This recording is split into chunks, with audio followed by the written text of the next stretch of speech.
Good morning, children. Today we are going to start chapter number 8, Cell Structure and Function. So, children, you know that all around you there are various animals and plants, and all these animals and plants share some common characteristics, right? And they have great variation also, right? Their shape, size, food habits, etc., they are all different, right? But they have some basic similarity among themselves. And what is this basic similarity? They are made up of special units called cell. Okay, so the definition in biology of cell is the cells are structural and functional unit of life. Okay, that means the body of all the organism, whether they are plants, animals or microorganism, their body, it is made up of cell. Now, as I told you earlier, in the living organism, cell is the basic structural unit. What does it mean? That means all the body parts, they are made up of cells. We can compare cell with the bricks, right? As you know, children, bricks are assembled to make a building. Similarly, these cells, they make every part of a body of the organism, right? And what is the definition of cell? The definition of cell is they are the basic structural and functional unit of living organisms. That means all living organisms, whether they are plants, whether they are animals or microorganisms, they are made up of cells. Living means cell. Okay. Now there are subcellular structure, they are also present in the cell, and these subcellular structures, they are called cell organelles. Okay, say they are the, you can say they make the cell. As a organism is made up of organs, same way cell is made up of cell organelles. So besides cell organelles, various other structures, they are also present in the cell. They are plasma membrane, nucleus, etc. Okay. Now size of the cell is around 1 to 100 micrometer. Okay. And cell always develop from the pre-existing cell. Okay. That means the formation of cells is always from the pre-existing cells, means cells divide and redivide to form other cells. Now each cells contain a genetic material. Genetic material, that means material which is responsible for the passage of inherited trait from parents to offspring. Okay, so this genetic material is transferred from one generation to another, and it is present within the nucleus of the cell, which we will discuss later on. Now various all the physiological functions like repairing, photosynthesis, respiration, excretion, all these functions, they takes place within the cell only. Okay, and the structure of cell, you can say, and the function of cell, they are quite complex if you compare them from the non-living brick, because all the functions, they are carried out within the cell. So the function of cell is quite complex. Now we will study about the discovery of the cell.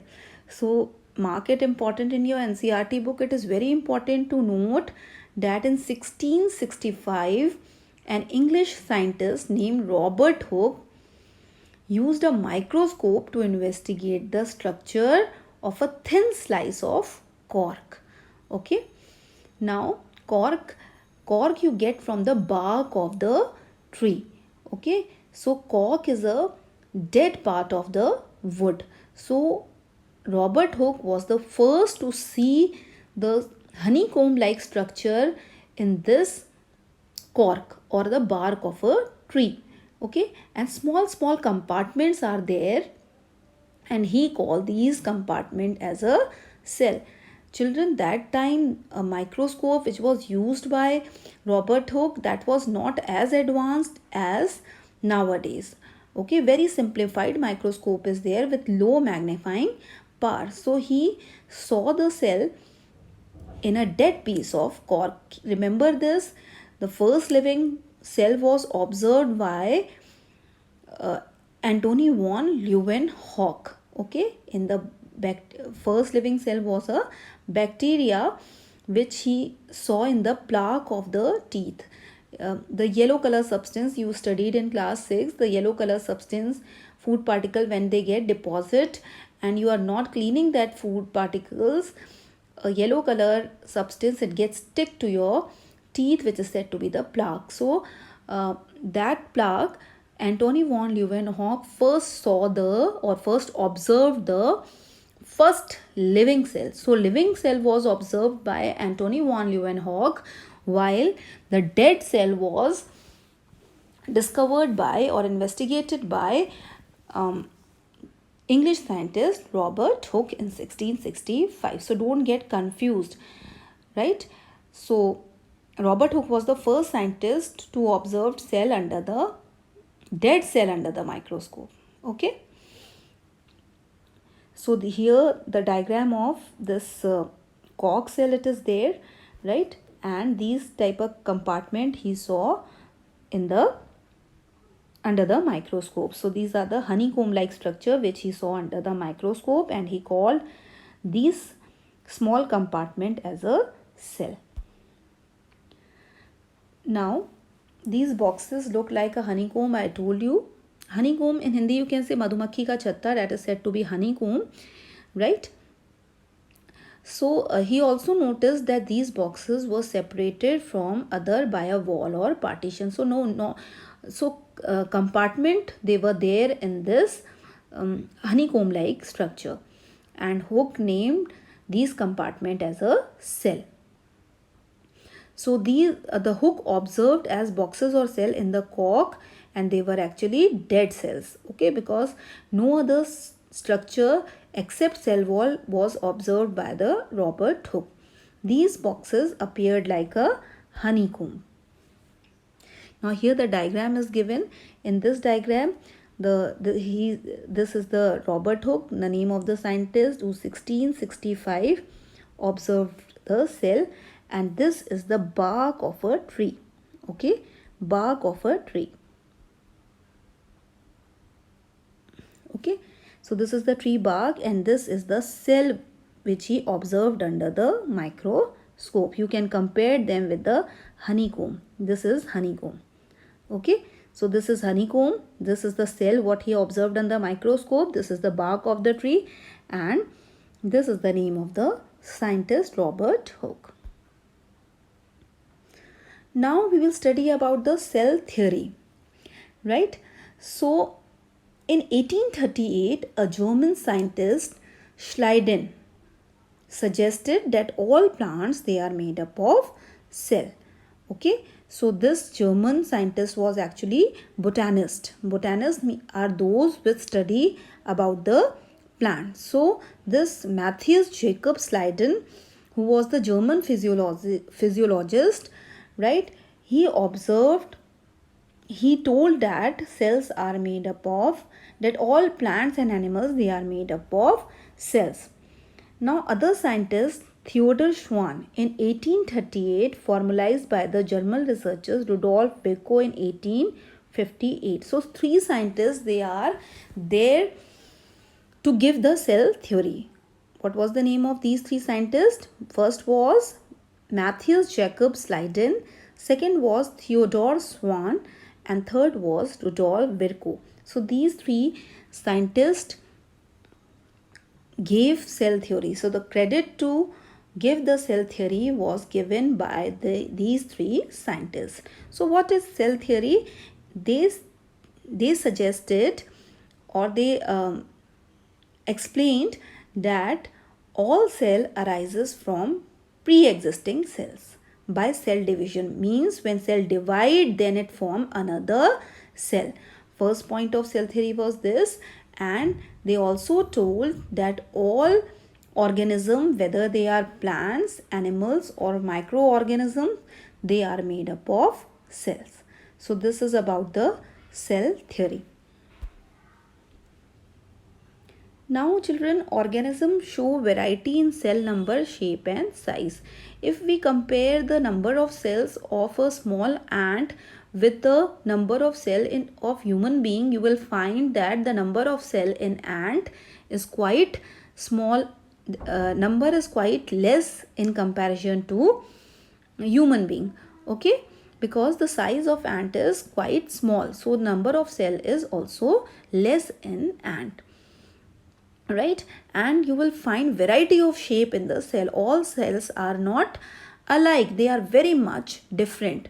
And why they are different? Because they perform different functions. So according to their functions, they have different shapes.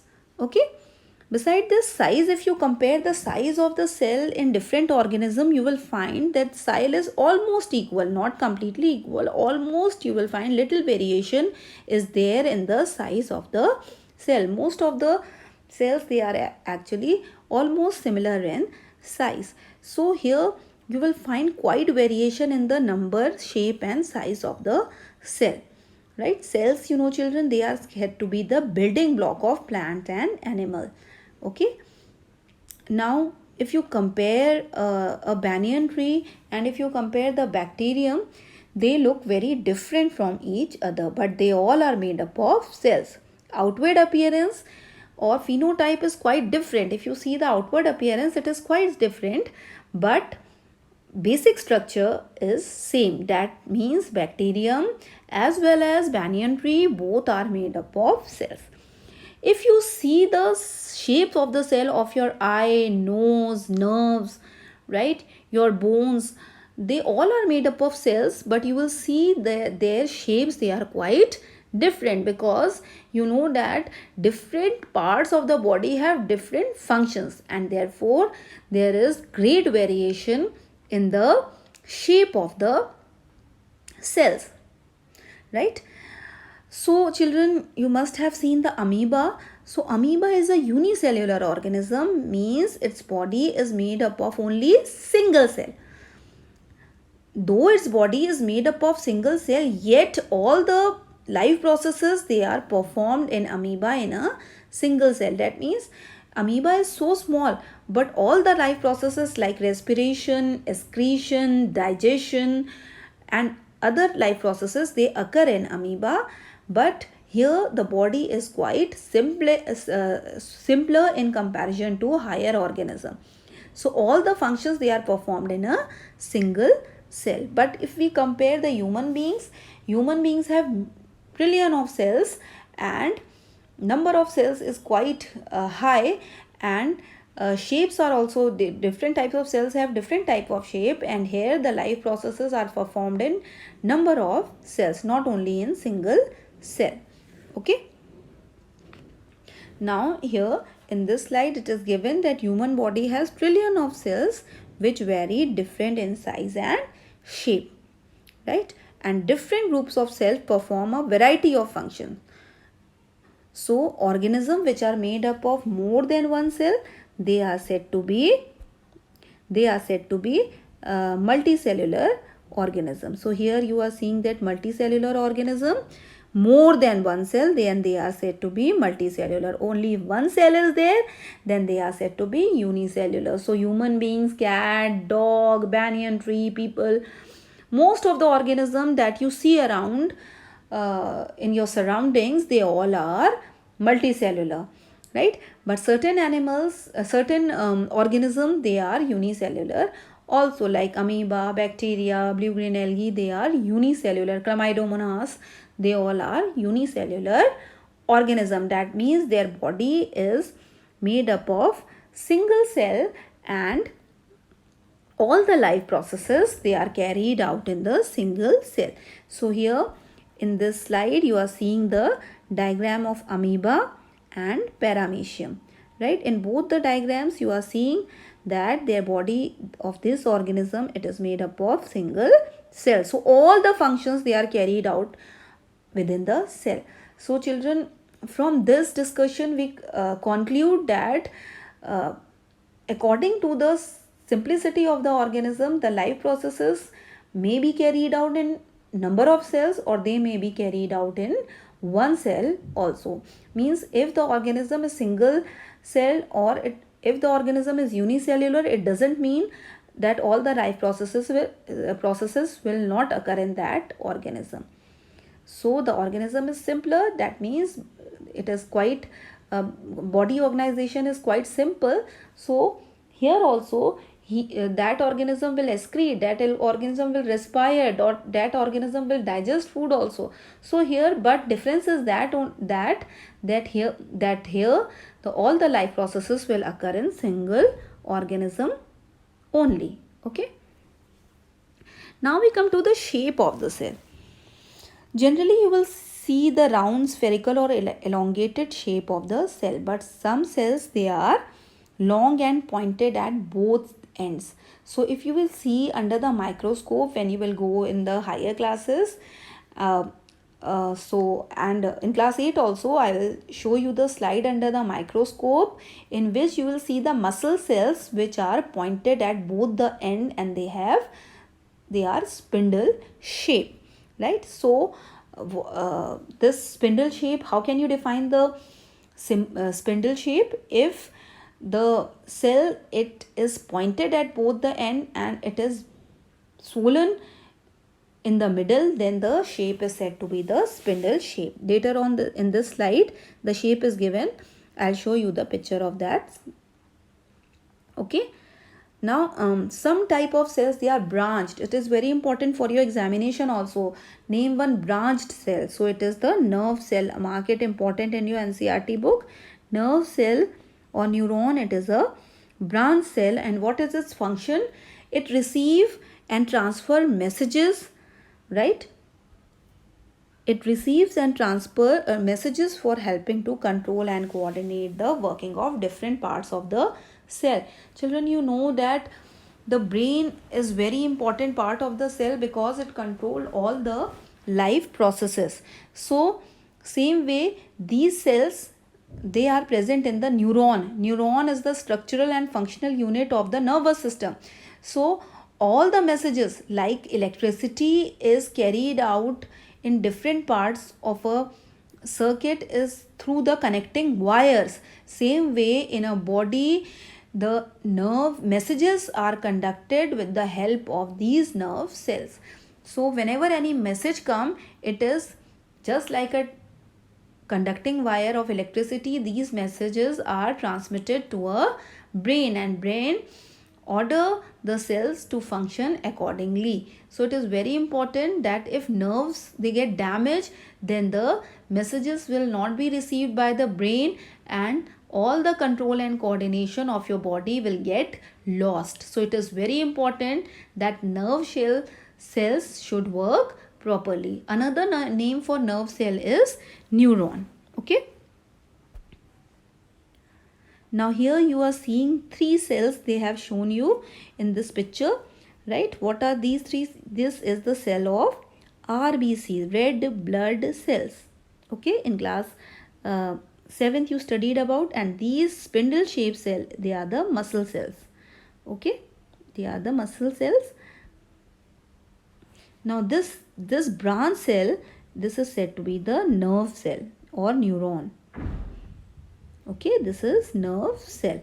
So these three cells they have shown, and according to their function they have different shape. So if somebody asked all the cells which are present in your body have same shape, your answer will be no.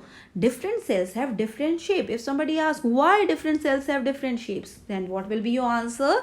Because different cells has to be perform different functions, so their shape varies greatly according to the function they perform. Okay, now the component of the cells are enclosed in the membrane. Okay, all the component of the cell they are enclosed in the membrane, and this membrane is said to be the plasma membrane or cell membrane. Okay, So this membrane, it provides shape to the cell of plants and animals. In plant cell, one special covering is there outside the cell membrane, which is said to be the cell wall. It is very important to note here that cell wall is absent in animal cells. So if somebody asks why this additional structure is there in plant cell, why it is not present in the animal cell, so what will be your answer? You know children, plants cannot move from one place to another. So to withstand the temperature, humidity, wind speed variation, so lot of variation are there in the atmosphere. Sometimes the wind blows with a very much great speed, sometimes higher temperature range is there, sometimes lot of humidity is there.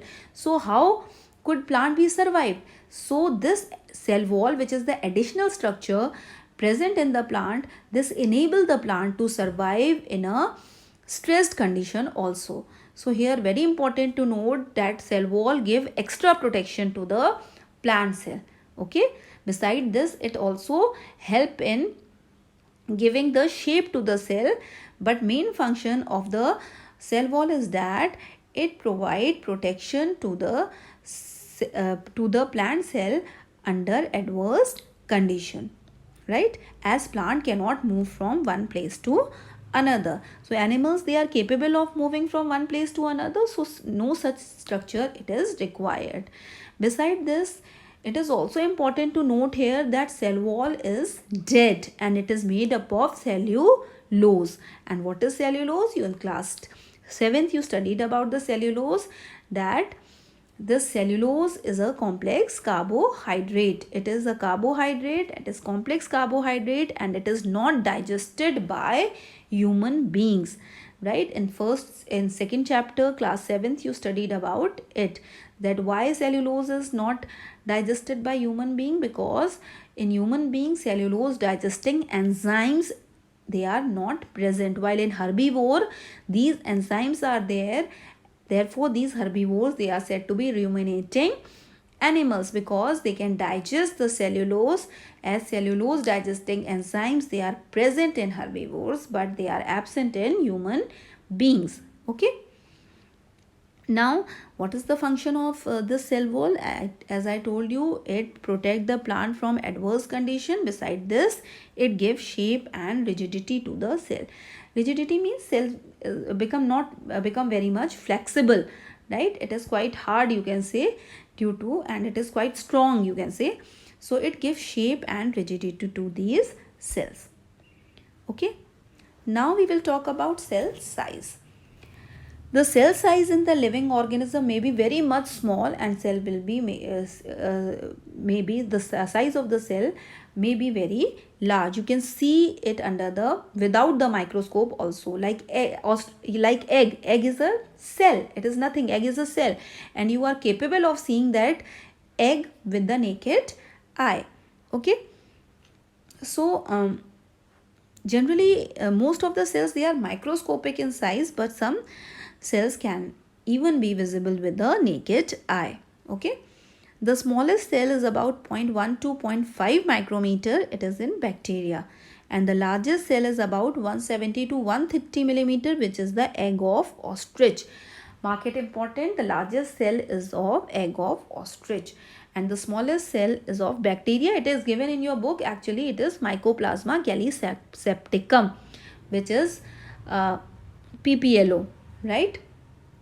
So the smallest cell, keep this thing in your book, it is written bacteria. So in examination you have to write bacteria is the smallest cell. Actually the smallest cell is of Mycoplasma gallisepticum, which is much smaller than that of bacteria, and largest cell is of ostrich egg. Okay, and what is the measurement? 170 millimeter to 130 millimeter. No need of learning the dimension, but you should know which is the smallest cell and which is the largest cell. Okay, and the longest cell is the nerve cell of elephant. Okay, so keep remember the longest cell, the largest cell, and the smallest cell. Okay, now this much for today children. Thank you.